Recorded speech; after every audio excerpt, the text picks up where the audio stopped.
AR deep shot, Jones drop. Okay, with the gun. Let's watch 3-by-1 to the field. Now we have Aaron Jones. Based on, and obviously I'm not focusing on a play-by-play basis. I wasn't as impressed with him as I thought it would be, and maybe that's part of like fantasy football and some of the some people maybe overlooking stats and stuff like that and elevating guys who don't necessarily need to be elevated. But I wasn't overly impressed. Now pre-snap, I'm sure he knows that it's a man look based on motion or whatever it may be before I started recording. But you have a linebacker on Aaron Jones. Rodgers is going to like that matchup. He looks inside. I believe he's just holding the safety where he is looking to the inside. I think he knows he's going to Aaron Jones the entire time. Goes to Aaron Jones, puts the ball in a good spot. Aaron Jones can't bring it in.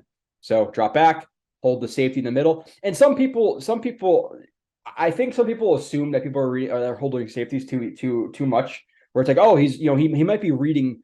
He might be reading the number one, which is a seam route in, let's say, a dagger concept, and then he'll throw the dig pick. Oh, he's holding the safety. Is he checking the safety? He's looking at the one. So people assume that way too easily sometimes. So don't always believe, oh, he's holding the safety with his eyes. No, he could just be. A lot of guys check the safety as they're in their drop back, or as an initial few steps in their drop back, or they could be reading the seam or something like that. So don't assume that, but holds the safety, chucks it. Great location. Like ridiculous location again. And this is exactly like when you hear me talk about corners and how to play the ball and all this stuff, and I say that you have receivers who will catch the ball, and then when they try to bring it into their chest, if you put your hands in the middle of where their hands are going, so okay, catch the ball. His fist is here as you're bringing that ball in. Guess what? Fist hits the ball. This is exactly what happens here. Hands go down. It doesn't look like the cleanest catch. Arm in between, can't pull it in. That's exactly why you do that. So that's a good play by the linebacker to get his hand in there. Obviously, a good play by Rodgers to hold said safety, and then to chuck up a ball with perfect accuracy. AR base ball inside. Okay.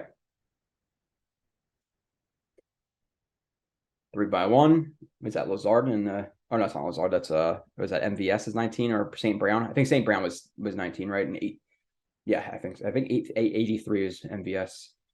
But okay, now we have a ball that like sometimes when he's throwing balls to the outside, they could be a little bit inside, and I know that he likes to let guys make plays, but sometimes I don't love it. This being an example of that, and even though it's caught, I would still like to see it placed more outside. So takes a snap, could be an RPO. Could be an RPO just in terms of, okay, if this backer pushes up a little, let me see the offensive line.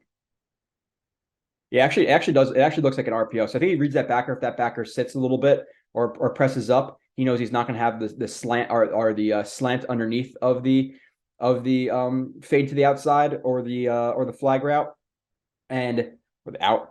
And Rodgers, again, his base it's not good here. And this is where people talk about, I hate it. And I hate it. It's just because people assume, oh, good quarterback, good mechanics. This is not good mechanics from Rodgers here. His foot pointed completely to the sideline. His hallway is more vertical, and he doesn't drive much off that back foot. He doesn't necessarily follow through. So it's not good mechanics by Rodgers. Now, with that being said, it's still right on him, right? Like now, I ideally want to see the ball a little bit more outside and let the receiver work to the ball where the DB couldn't get it. With that being said, it's still pretty good. It's still pretty good location, right? Like that's good location if he attacks that ball. Now it looks like it's deflected into his chest. Actually, ends up catching it. Ideally you see it a little bit more outside, but it's still a good enough location. But the ball is a little bit inside, and his base isn't great.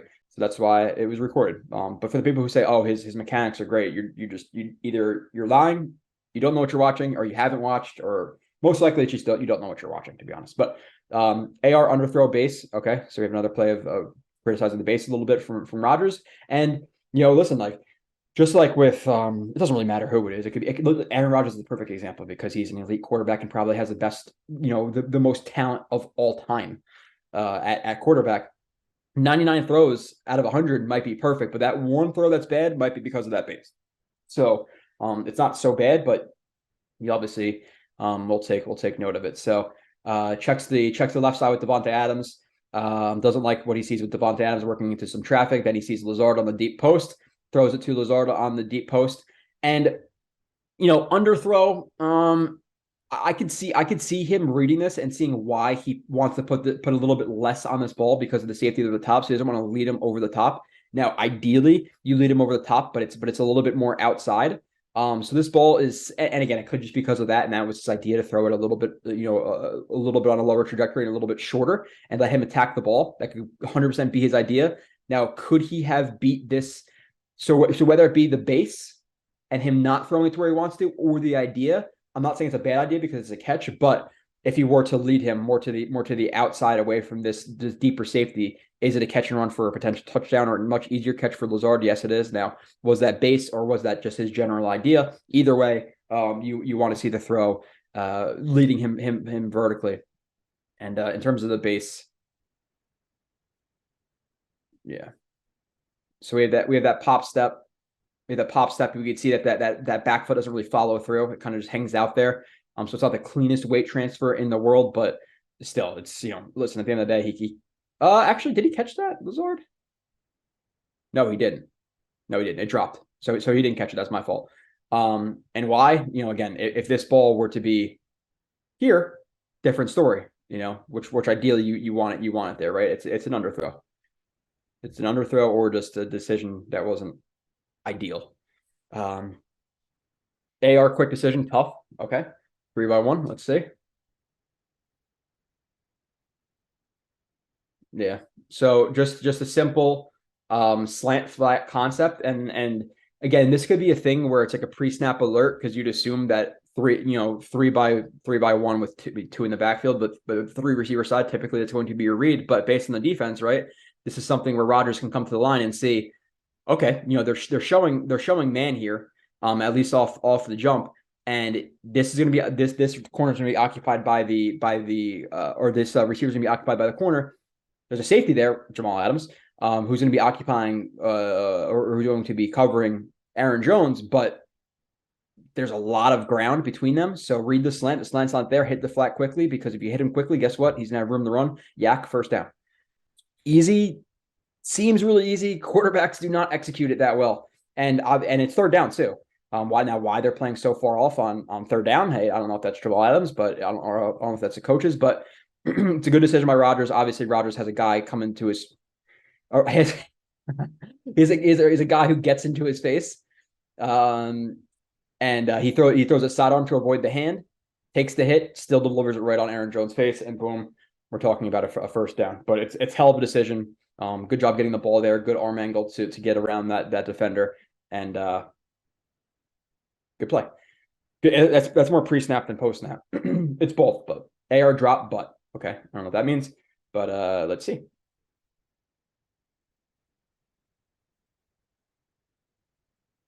So we have that Mills concept right there. We're gonna have the post and the dig under it. A wheel behind it and an angle. And you're talking about location here. He reads, and this is what he does all the time. And we talked about this in the first review.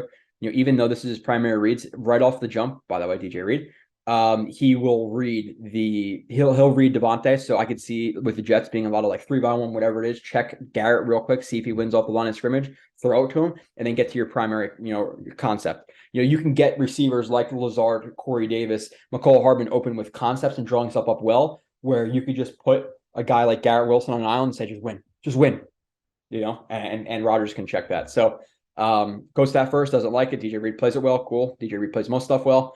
And then he's going to read for that Mills concept 1 to 2. He sees when he sees linebackers turning in coverage and with his guys with either, inside or outside leverage, he puts the ball right over the linebacker's head, like very, very frequently. We saw that in the first review as well. He sees his relationship. Nope, I'm going to fit over his head. I'm going to trust Lazard to get a little bit vertical on him. I'm going to put it in a perfect spot for Lazard to make a catch.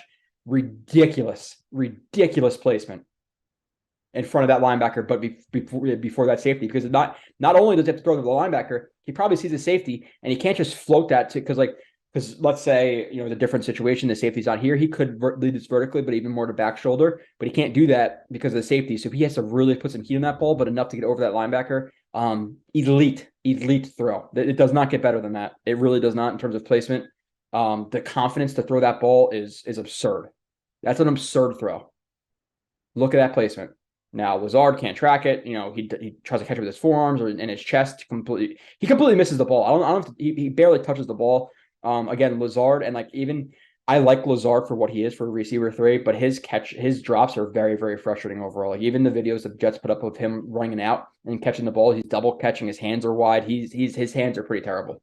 Nonetheless, I'm always gonna tell you guys the truth. You guys know that, and I hope most of you appreciate that.